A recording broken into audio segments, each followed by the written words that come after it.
মঙ্গল নামে এক গরিব কুমোর ছিল। সে মাটির বাসন বানিয়ে বিক্রি করত। এইভাবেই সে তার সংসার চালাত। দীপাবলি উৎসব আসছিল, এই জন্য সে অনেক মাটির প্রদীপ বানিয়ে ফেলল এবং সেগুলি নিয়ে বাজারে বেচতে গেল। কিন্তু প্রদীপগুলি ভালোভাবে বিক্রি হচ্ছিল না, তাই একই জায়গায় বসে বসে সে ভীষণ ক্লান্ত হয়ে পড়েছিল। আর তখনই উফ, সারাটা দিন কেটে গেল, এখনো পর্যন্ত একটা প্রদীপও বিক্রি হলো না। এখন উমা আর বাচ্চাদের কাছে কি মুখটা নিয়ে যাব আমি?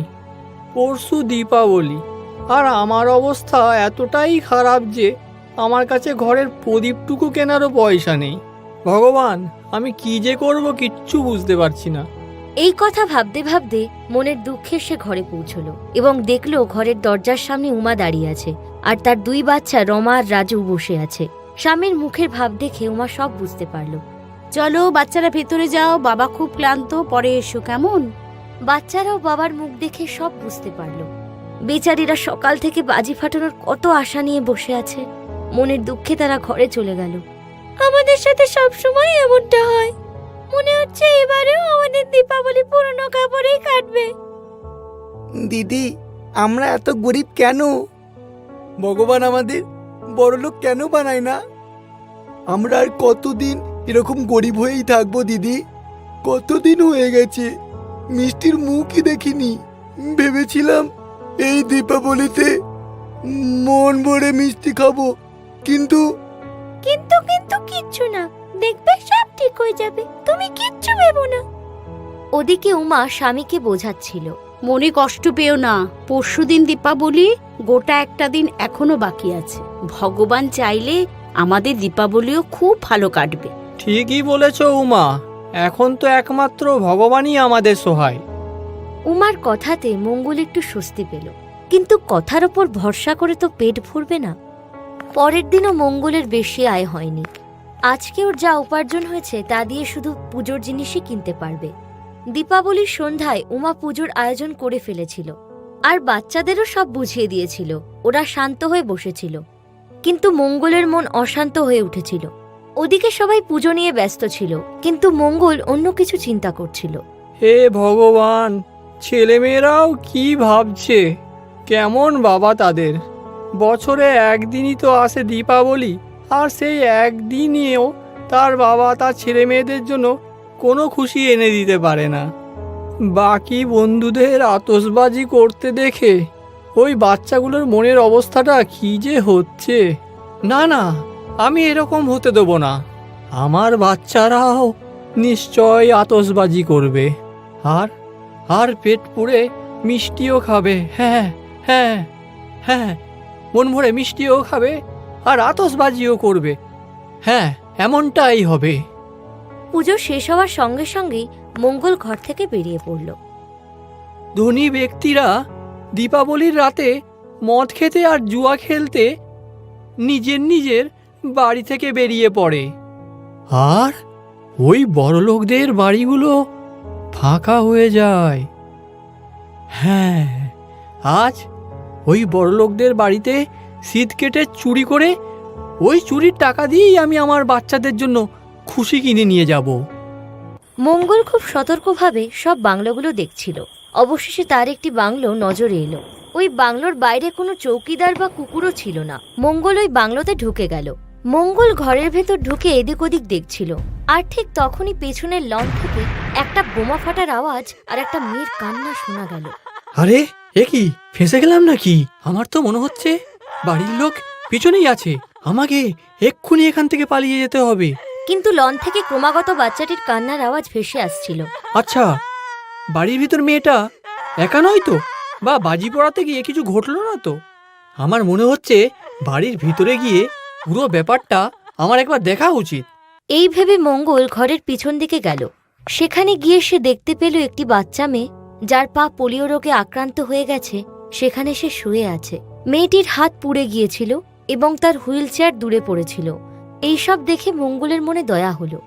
আরে, এর বয়স তো আমার মেয়ে রমার মতো। বেচারি কষ্ট পাচ্ছে, মনে হচ্ছে বাজি পড়াতে গিয়ে হাতটা পুড়ে গেছে। আমার একে সাহায্য করা উচিত। এই কথা ভেবে মঙ্গল সেখানে গেল এবং বাচ্চাটিকে কোলে তুলে নিল। বাচ্চাটিও তাকে দেখে কান্না বন্ধ করে দিল। আপনি কে? মা বাবা তো ঘরে নেই, তারা বন্ধুর বাড়িতে পার্টি করতে গেছে। তবে কি তারা তোমাকে বাড়িতে একা রেখেই চলে গেল? হ্যাঁ, তারা এমনটাই করে। আমাকে ওরা কখনোই সঙ্গে নিয়ে যায় না, আমি তো চলতে পারি না। না। বাচ্চাটির কথা শুনে মঙ্গলের মন দুঃখে ভরে গেল। সে যে চুরি করতে এসেছিল তা সে ভুলেই গেল।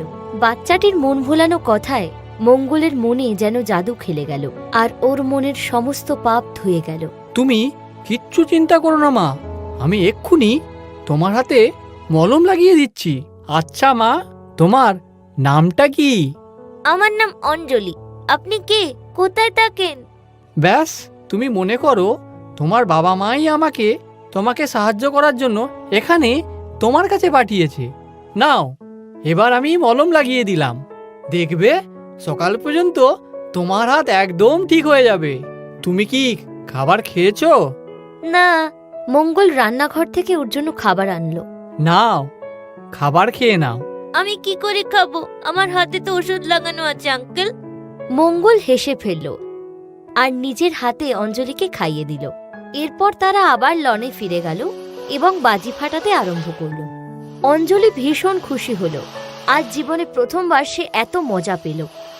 তুমি কত ভালো আঙ্কেল, আমাকে ছেড়ে কোনোদিনও যেও না। মঙ্গল মুখে কিছুই বলল না, সে শুধু হাসল।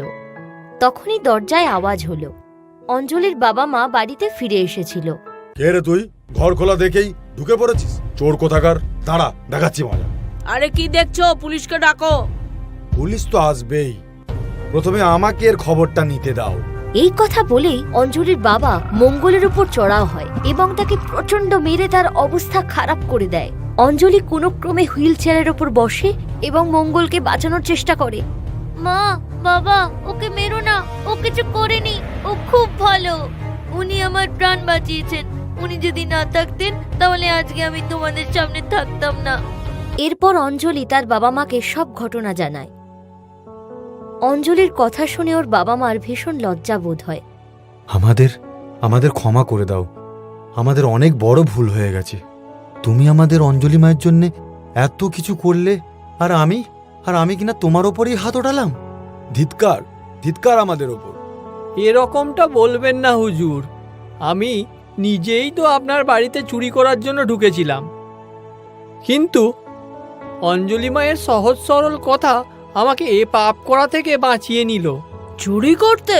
এরপর মঙ্গল তার সব দুঃখের কথা জানায় এবং তা শুনে ওদের মন গলে যায়। এরপর অঞ্জলি ও তার বাবা মা মঙ্গলের সঙ্গে অনেক মিষ্টি ও বাজি নিয়ে তার বাড়িতে যায়। ঘরের সামনে উমা উদাস হয়ে বসেছিল, আর রমা ও রাজু অন্যদের বাজি ফাটাতে দেখে মন খারাপ করে বসেছিল। তখনই মঙ্গলকে দেখে বাচ্চারা এগিয়ে আসে। অঞ্জলির বাবা মা ওদের হাতে বাজি আর মিষ্টি তুলে দিল। এত মিষ্টি আর বাজি দেখে ওদের চোখে চমক লাগে আর ওদের মুখ খুশিতে ঝলমল করে ওঠে। এরপর ওরা উমার দিকে ফিরে বলে, শুধুমাত্র তোমার স্বামীর জন্যই আজকে আমরা আমাদের বাচ্চাকে ফিরে পেলাম। তাই আমরা ঠিক করেছি তোমরা আমাদের সাথে একসাথেই থাকবে। এই কথা শুনে উমা খুশিতে আত্মহারা হয়ে যায়। সত্যি দীপাবলির ওই রাতটি ওদের জীবনে যেন খুশির জোয়ার এনে দিয়েছিল। Best buddies. হ্যালো ফ্রেন্ডস, এই ভিডিওটা দেখার জন্য ধন্যবাদ। যদি এই ভিডিওটা তোমাদের ভালো লেগে থাকে তাহলে প্লিজ লাইক, সাবস্ক্রাইব আর কমেন্ট অবশ্যই করবে এই ভিডিওতে। আর হ্যাঁ, শেয়ার করতে ভুলো না কিন্তু। আরো অনেক মজাদার ভিডিও দেখার জন্য নিচে দেওয়া এই বেল আইকনটাকে প্রেস করো। দেখতে থাকো বেস্ট বাডিজ।